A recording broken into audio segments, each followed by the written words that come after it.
How do you do? It's a pleasure to finally see you. Hello, hello. Welcome back. Oh, I think that's a little tilted. Hold on.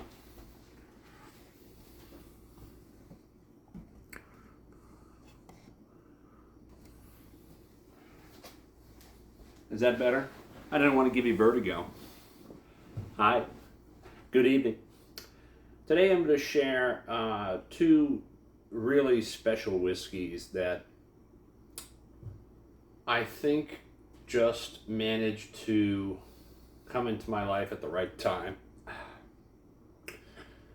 So back in November of last year, let's get back a little bit towards September. C923, Elijah Craig came out. This is that bottle. I could not find it in my area. October rolls around. I am looking all over the place. Finally, I give up in my area. The biggest liquor store that I usually get all of my stuff, they've got mountains of B523 still sitting on the shelf, not moving. And they sell out each batch first before they'll put the rest of it out. And then any other minor liquor store that is nearby, they're part of a small chain owned by, I think it's two brothers, and apparently they don't get any of the allocated stuff, and if they do, they get the leftovers. So I kind of gave up trying to get a C923. I went to my parents' house one day in October. I went to their local liquor store, and they had two boxes just lying out in the middle of the floor inside of their area, their display area. They had two cases of Elijah Craig Barrel Proof closed and one case that was open on top, and it was 4 bottles in that case on top. And mind you, this is the first time that I'd ever been there and that I had ever looked. I walk in, I take a look at the bottles they had in that top case, and remember, 2 cases and the one on top, and it was, to my dismay, it was a C922 in the top box. There were 4 bottles, so a year after they were out, there were 4 bottles. Needless to say, I was like, man, it's only C922. That sucks. I take those, I put them like down on the floor, and I open up the next box, and what do you know? There's 2 bottles in there. I pull it out, and I'm like, this is weird. Why isn't it full? It was C923. And the case under that was a full case of C923. There was 8 bottles of C923 and 4 bottles of C922 to pick from. And mind you, this is right around when the hype's coming out, but I still hadn't seen any reviews. I didn't know what was going on. I didn't want to get caught up in the hype. So I knew that C922 was a good pick of Elijah Craig Barrel Proof, and this is the first time I had seen it in the wild in, let's just say, a little while. So I picked up all 4 bottles of the C922, and I took 1 bottle of the C923. I got home. I tried the C922. It was delicious, well balanced, lovely, sweet. I mean, everything that you would want in a Elijah Craig Barrel Proof.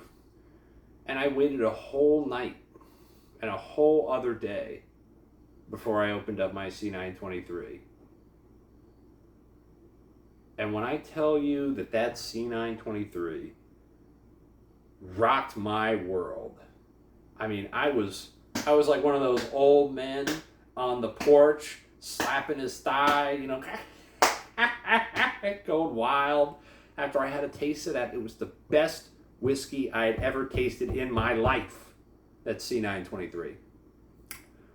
I immediately, after work that day, drove back to my parents' local liquor store to purchase another bottle or two, or heck, I would probably have bought all 7 bottles that I left behind there.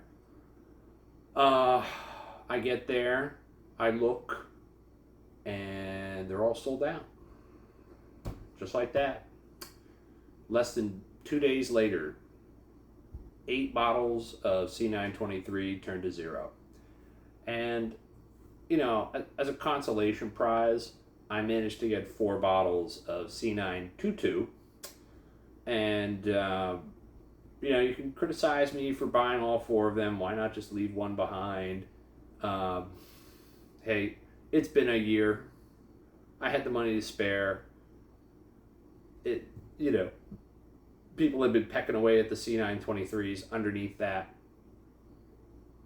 Leave enough alone. There was plenty of people that had a chance. So I guess there's a consolation prize that I did manage to get the C922s out of all this, but man, that was so disappointing. So I just said, you know what? I'm going to look everywhere for C923. When I tell you that I drove about an hour's radius from my house and my parents' house, pretty much every day for the next 6 weeks, up until like November, middle of December, I looked everywhere. After work, on the weekends, after my other responsibilities, I would look and just pop my head in, take a look, see what's there, try to get, you know, another bottle of C923. I thought, you know, maybe there's just going to be some late releases of it. They're going to stagger it. Didn't find it. Didn't find it. And finally, I just gave up. I just couldn't do it anymore. Couldn't search for it anymore. So I gave up. I went to my local liquor store that I usually buy all of my stuff from. And wouldn't you know it, they had a Four Roses single barrel. This is in December. I get there, and they have this lovely single barrel. It is a OESQ, 10 years, 9 months, 126.6 proof, warehouse JE, and it is a 6.6 floor 5 P. I brought this home with me so fast, and for $100, no less. I brought this home with me so fast. I opened it up. It's the first time I had seen an OESQ, and it was the highest proofed Four Roses single barrel that I had ever seen or tried. In fact, before I get into the story even more, I'm going to smell this. This is it. I'm using my copy of the Lao Te Ching. I'm sorry, yes. Tao Te Ching for this.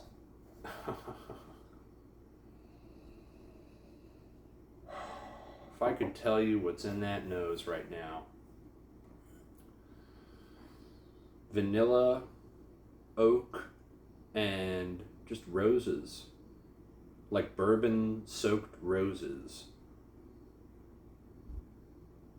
I mean, this just smells like bourbon-soaked vanilla roses.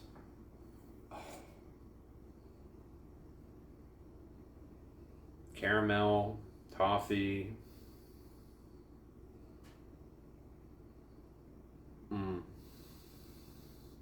Almost like a bright red raspberry in there, like a sour raspberry. You know when you have, if you have an early season blackberry, okay, and you bite into it and it's really tart, so you have to swallow it quickly, and then there's the aftertaste of that sour sweetness on the back end of your tongue. This smells like that, but without a lot of bitterness. There's no bitterness. And then just imagine you have that aftertaste in your mouth, and you think, okay, now I'm going to just have like a vanilla cream soda. in front of a bouquet of roses. That's what this smells like. Wowzer.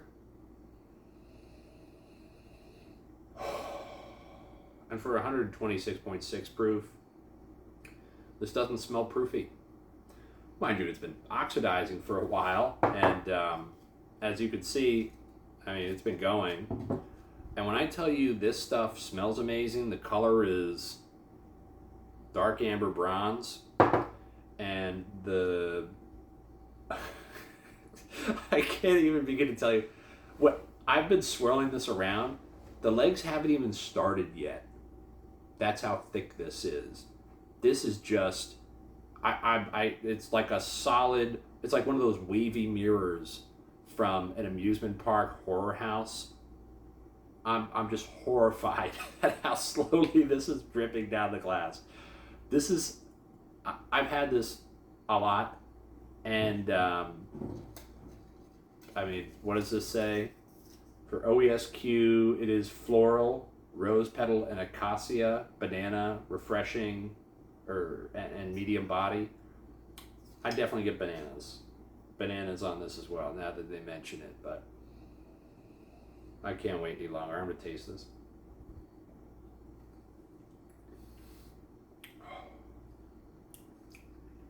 That rye spice comes right at you. Big, floral, but it's soft. It goes in very, very, very hot, but not in an unpleasant way. Just like a spark lighting your tongue on fire. And then just this cascade of flavor just spreads out evenly throughout the rest of your palate. It just glides through the front of your palate and into an inferno of flavor. And when I say like a rampant growth of rose petals, imagine like a forest fire in the Amazon, and you're just getting gravel wood chips, but you know, tropical wood chips, gravel, but in a pleasant way. Bananas,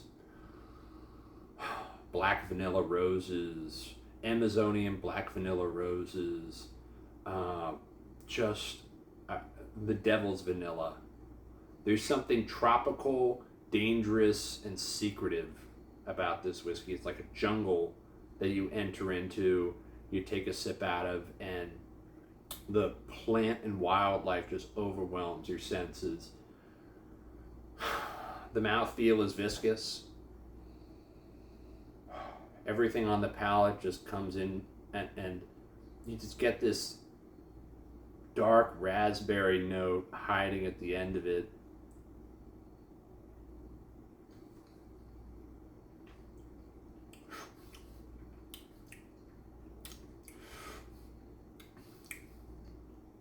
And now that you sip it a little bit more, there's like this cacao, really, really dark chocolate, cocoa powder note. Not like a milk chocolate, not like a processed chocolate, but like a dark cacao, raspberry chocolate bar, artisanal, mixed with that flower petals. This just tastes like a high class dessert, like a truffle, just a truffle whiskey. The finish just slowly rolls down the back of your palate and makes a path down to your heart and settles right into the middle of your chest. I could still taste the flavors on this. Wow. This was an awesome pickup. Back to the story. I ended up purchasing one of these bottles. I opened it immediately as soon as I got home, and it was so damn good, I drove right back to the liquor store and bought a second bottle. And at that point, like, money was tight. It's around the holidays. I can't really splurge. So I thank God, I thank my lucky stars that I was able to get 2 bottles of this for a reasonable price that I would pay at the distillery, no less. And I just counted my luck. I said, okay, I'm happy, right? It was a great consolation prize for, not looking for C923 anymore. So fast forward to January, I come back in after a long holiday season, and wouldn't you know it, I go back to the shelf. They still have more of this. I proceed to purchase another bottle. So now I'm up to 3. I go about my rounds, my usual business. Week after that, I come in, middle of January, I take a look again. They still have more bottles. I buy another one. So now I'm up to 4. And I'm thinking, how long is this going to last? I come in the week after that, and they're all out. They're gone. And I ask, wow, like you guys really sold out pretty quick. And the woman at the counter said, yeah, like as soon as people know about these, they just come in, they start buying cases of it. Really? And she was dead serious. Like, I've said this before, in New Jersey, it's a wild, wild west. You can buy as much of this as you want. Nope. Nobody cares. Nobody cares. It's every man for himself. First come, first serve. You can buy as much as you want. Have at it. There's plenty to go around. I kicked myself. I thought, damn, like, why am I so, like, awful at this that I can't find these really good bottles? But then again, I said I have 3 backups to this fantastic Four Roses bourbon whiskey. And mind you, I make a habit of whenever I go into this store to check and see how many B523 they still have left on the shelf. Because it's their policy not to sell the next batch until they sell out of the B523. And they had it priced at around like $85 for it. After 7-8 months, they had bumped it down to 80 and down to 76. And then finally in March, it's March now. Fast forward to March, it's down to $70 a bottle, and they still haven't sold all of it yet. And the A124 batch came out. They have to put that in the case because they put it on the shelf and they charge the same for the B523 and the A124. And at that point, when the A124 came out, I lost all hope. I thought there's just no way that they're going to have the C923. They either drank it all, maybe they sold it, and I just wasn't there. Like maybe somebody just bought every last case they had. And so they had to put the A124 in the case. It was for like $90. And the B523 was sitting out there for $70. Meanwhile, B523 is older, higher proof, and arguably better. But for some reason, nobody wants it. So finally, it's March. I go in one day on a whim. And I walk on past the shelf where the ECBP is, and I notice there's only like 2 bottles there. And I get a little excited. I'm like, okay, they're almost sold. Everything is almost sold out. This is great. I wander over to the display case. It's nothing special, nothing crazy. They do get some great allocated whiskey, but it's usually terribly overpriced. And I go over to the store pick area, and what do you think they have? They have more of this. They put back a case. They have more. So I got 4 bottles, right? I put it in my basket. I'm stunned. I'm ready to go. And to the people saying, it's because of people like you, like you're giving people trouble for buying cases of this. It's because of people like you that you're not able to keep going back and getting more bottles, especially since you've already gotten 3 or 4 bottles already, and you're going to get 4 more. Like, what's your problem? Look, man, they released it in like November, December of last year. It's March. If I can go in once a week for 2 or 3 weeks and buy a bottle off the shelf, and then they have more of it in March, I mean, you've had your chance. Okay, it's been available for weeks. At that point, I have no sympathy. Okay? If it's been on the shelf for weeks and you didn't make the trip to come and buy it, and if you did, you only bought one, you know, that's just a risky run. So buy two. Buy two, or buy however many you want, or come in like I did and just periodically check.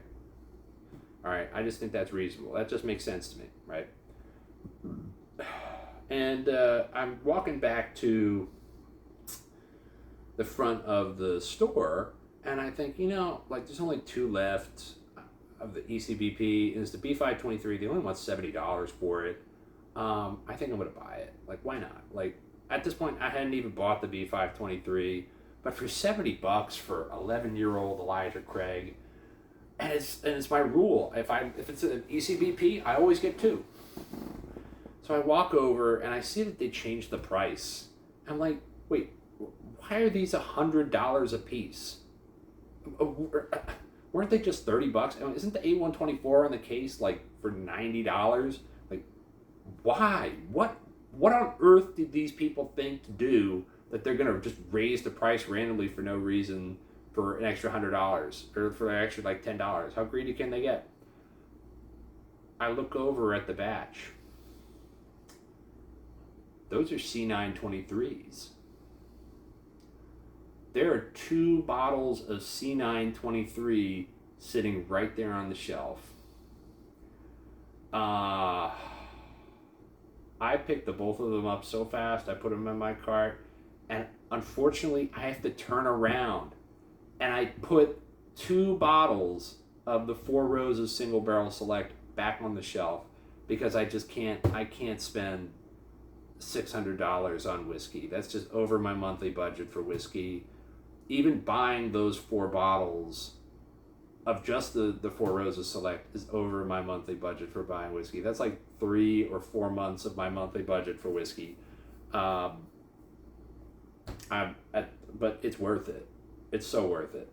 So I managed to get 2 backups of ECBP C923, and I get 2 more bottles of this Four Roses single barrel that has quickly become my favorite. And I just thought, you know, I'd share that story and let you guys know what it's all about. Now, the big dog.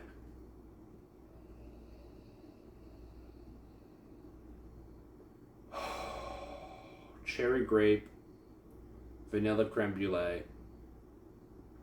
Like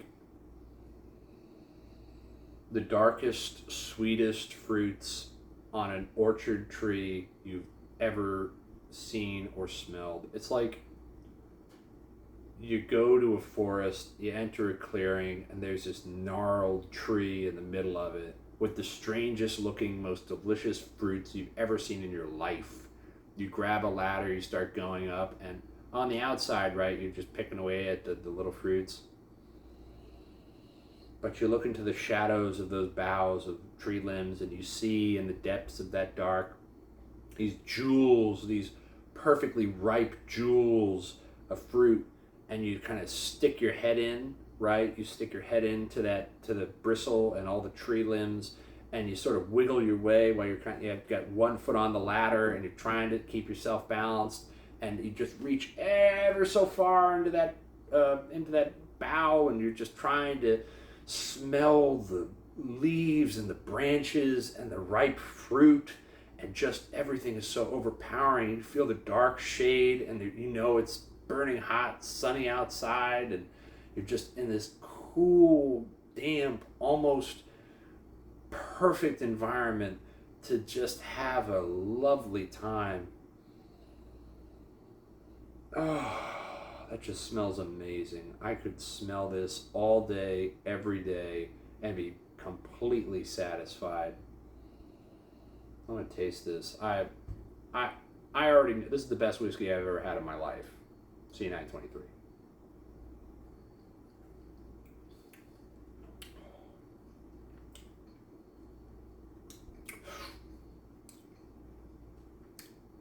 Just a little sip is all you need. I mean, this is great. But man, this is just unbelievable. Talk about a caramel cascade, a berry wallop, a barrel char burlesque show of painted red ladies. Mm, mm, mm, mm. This is just riding the edge of over oaked like a dangerous madman, but it never crosses the line, and it's in complete perfect control of where it is. And this is just sweet. It's just sweet and oaky and lovable, and I just can't say enough about how fantastic this whiskey is. I don't even want to add any water to it. I refuse to add water to this whiskey. It's that damn good. And for 133 proof at 13 years, 7 months, this is 4 years older. This is almost 4 years older than this. You want to look at the color? These are, oh yeah, this is definitely darker. But, and when I said that this is a fun house of mirrors, legs and mouthfeel, this is just like motor oil. This is like I changed the oil in my car and I poured it in this glass, but if only it tasted that good. I'm not going to drink all of this C923. I'm going to pour some of this back in the bottle just because I don't want to waste it. It's it's so strong and it's so beautiful. Sorry I'm not going into any of these tasting notes, but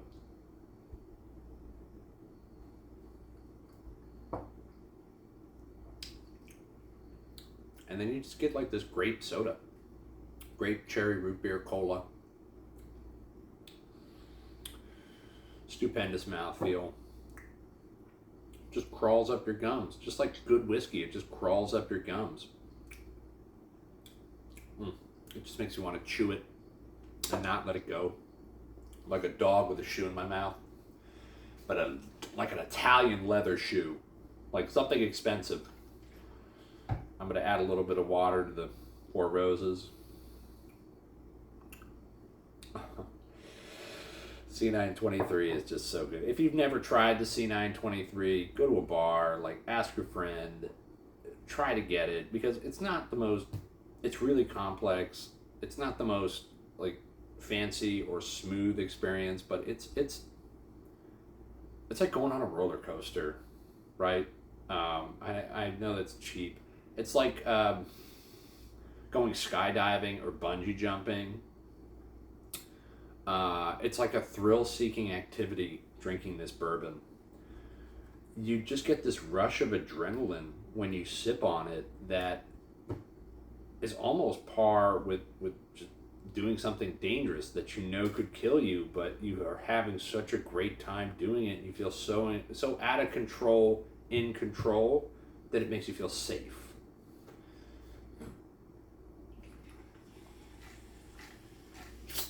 Like you kind of just shrug and say, I'll be fine. Everything's going to be okay. I mean, I'm going to do this one way or another. I'm going to be okay. And this really, really, really is amazing. And I keep talking great things about C923. This is my favorite recipe and quite possibly my favorite pick.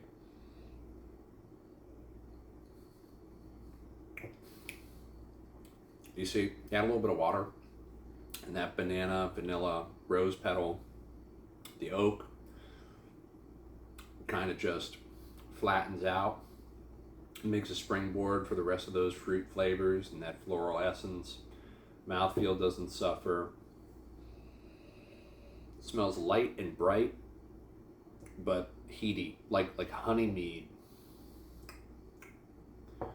This just tastes like something a Viking would have enjoyed, or some god on Olympus that would sip this ambrosia. And this is the devil's this is the devil's vanilla, and this is the devil's cherry Coke.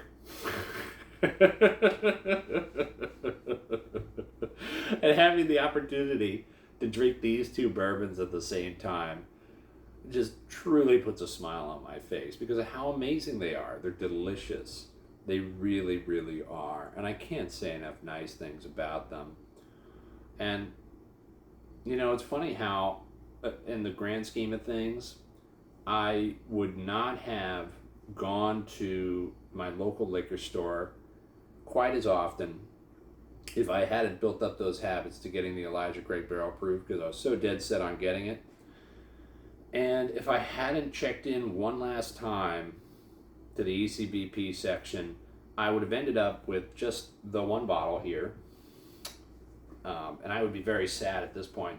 I would not be having this tasting right now. This would be special occasion whiskey. Pull it out on like Christmas or like, you know, my 35th birthday or my 30th birthday kind of thing. I am 30, but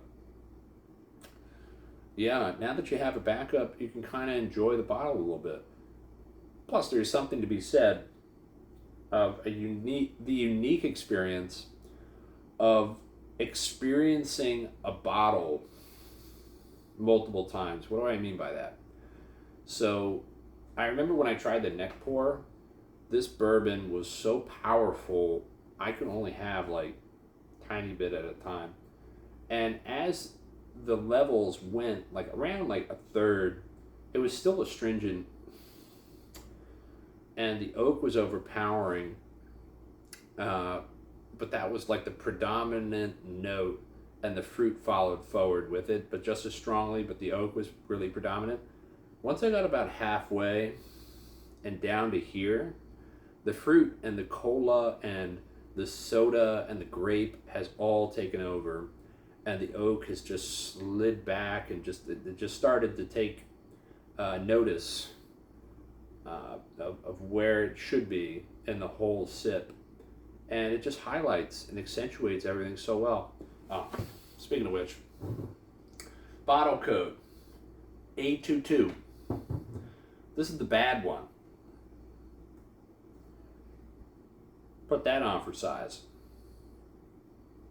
Personally, I think that's all hullabaloo. The bottle codes don't matter. I think if you put these whiskeys, if you put an A23 and an A22 next to each other, and you gave it a long enough timeline, like a year or 2 years, both of them being about half full, and like a year or two pass, there's going to be no noticeable difference. Zero. I think the only reason why one of them is better than the other is that I think the A22 and then the A23, it's a difference in how long one of them was in the bottling, or I'm sorry, in the vats, and one of them just aired out more than the other one. I mean, that's really, that's what I think. It might be wrong, and I might be completely off base here, but I personally think if you took the two of those bottles and you waited a year or two, the differences would be negligible. And you're still dealing with an incredible port. This is amazing. How can there be something better than this? Anyway. It's funny how in life, small coincidences create opportunities for yourself. And it is only by being in the right place at the right time and by being dedicated and trying to find ways to be successful and by putting the time in that you can get success, that you can find opportunity. Now, do I wish that I got 2 more bottles of this Four Roses? I'm happy I got my C923s. And mind you, are we forgetting about the C922s that I purchased and I have backups of now? So it all worked out in the end. I can't complain. I'm happy. And I've just got this lovely whiskey to keep me company.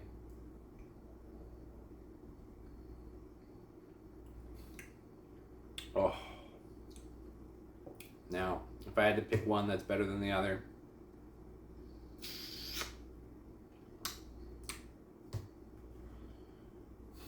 I think you know my answer. And you want to know what the best part is? Both of these smell amazing the next day.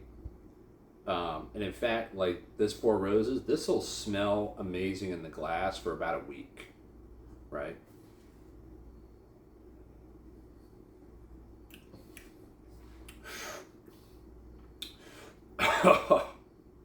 Wow. This will smell good in the glass for about a week, but it gets a little fainter, gets a little lighter over time. This C923, when it dries in the glass, I can smell it for like 2 weeks.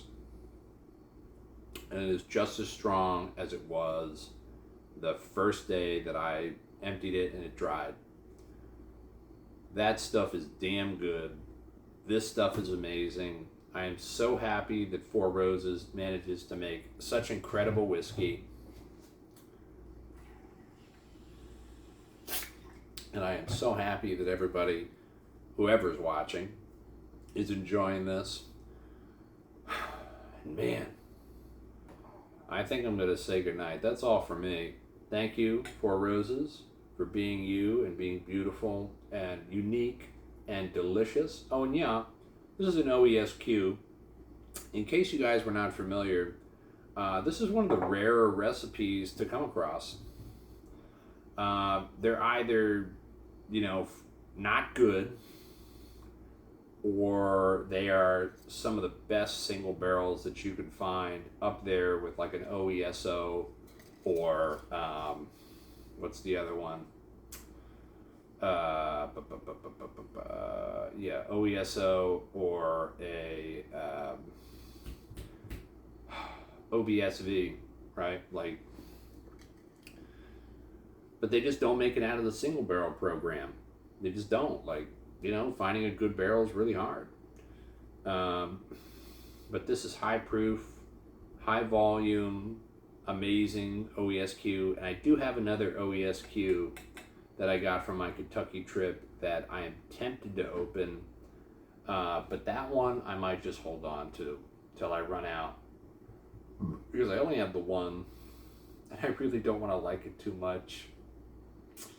I don't want to like it too much. I think I'll sip this one down first, sparingly, and then open another one up.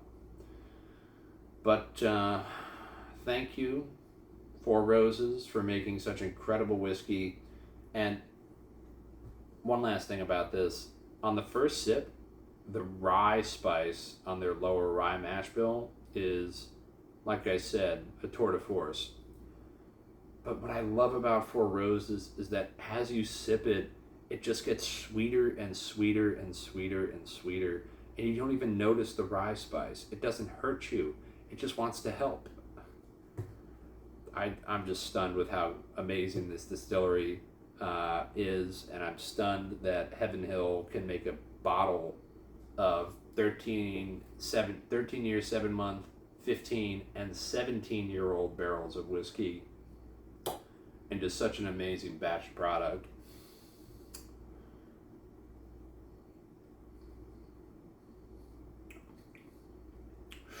I cannot wait to smell this tomorrow. And I hope you have a lovely evening.